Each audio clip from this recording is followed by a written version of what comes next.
up? It's your man Nelly, and you're checking out the Hip Hop Chronicle in the UK already. You got this single that's been doing very well in the States. It's out here next month, Just a Dream. I had a dream yesterday, right? I was thinking about the record. And you know, people go, oh, it's about a woman and all this. I don't think it's about that. Well, I don't think it's about a woman. I think it's about you saying, I'm going to reclaim my spot in hip-hop and the charts. Because I got this, the line that you got, the first line of the verse, you say, you was at the top and I was like, I'm in the basement, #1 spot, but now she found a replacement. And I said to myself, that's interesting, because Nelly's been in the game for 10 years, and, you know, he's had his own style, and it's clear to see that people have come now, you've influenced them. yeah. So I was like, this is Nelly's game. I'm putting my foot on your neck. No, man. Well, it's interesting that you say that, because, I mean, obviously that's what. Thanks. Obviously that's what we were trying to accomplish with the song, is just to make people think. And obviously, like you said, if you first listen to the song, you would probably refer it to a man and a woman relationship, things of that nature. But you know, obviously, if you look a little deeper, it is to love something, to lose something, and to want to love again. So that can basically be almost anything. It could be almost anything in life, anything in a relationship, anything of a person's career, somewhat. So yeah. It definitely has a broader spectrum of meaning as opposed to what people first look into it. So you probably like, well, one other person said that, but it's not very many of you. Nah, because I'm looking at, look past it. I do hip hop, right? So I'm looking at lyrics. I'm going, what is he really trying to say here? Because it's too simple. Just go, yeah, he's talking about a woman because he's saying me and her, she my shorty.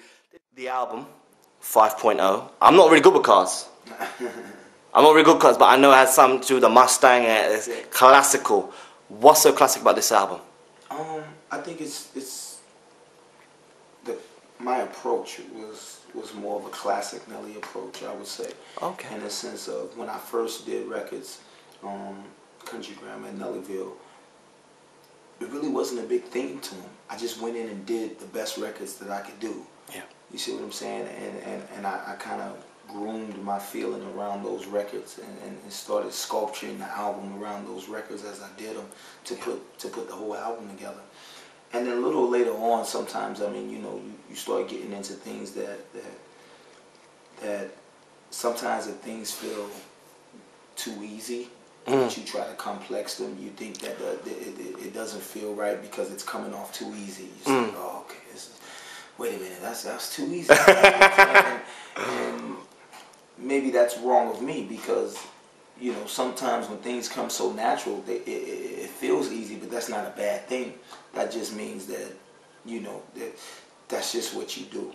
So what I did with this album and what I thought made it classic, well, obviously it's not your choice what's going to be classic. That's for your fans to decide. Your fans decide what's a classic album for you. But what I thought was a classic Nelly sound, and like you were saying with Just a Dream, it was just that approach. It was just that sound, and that's what I thought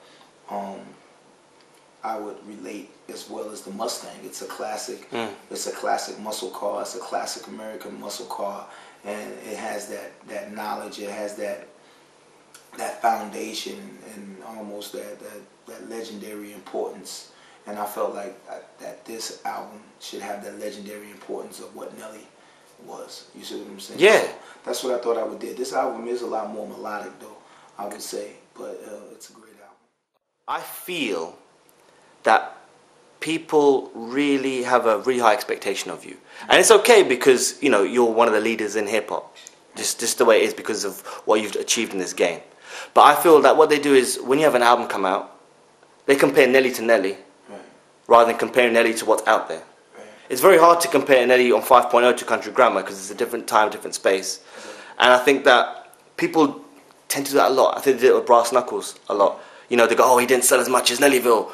And they put that expectation on you. Do you feel that pressure, and does that affect your creativeness? Does that come into your creative outlet when you do that? Because they put a lot of pressure on you. They go, and if you don't sell those numbers, they go, oh, he failed. But those numbers did well. Well, I think, yeah, those numbers definitely did well considering the market. You know what I'm saying? But I guess I am my biggest my biggest enemy and my biggest competitor is me. Right. So, I mean, it's hard to beat yourself, and it's hard to get up to beat yourself. You see what I'm saying? So, if you look at it that way, then, but I don't see it as pressure. I just see it as, like I said again, I mean, you continuously go to do what you do, and hopefully the people that are riding with you see it. But I get how this game is, though, now. I mean, you know, it's been 10 years, so I've had a chance to see how the game can change, how rapidly it changes, you know, and the people who look at you a certain way when things may not go as well as they think it's going to go. But some people wait for you to fail. I mean, some people wait for you not to continue. There's nobody that I think can continue to sell 4 million records plus every album.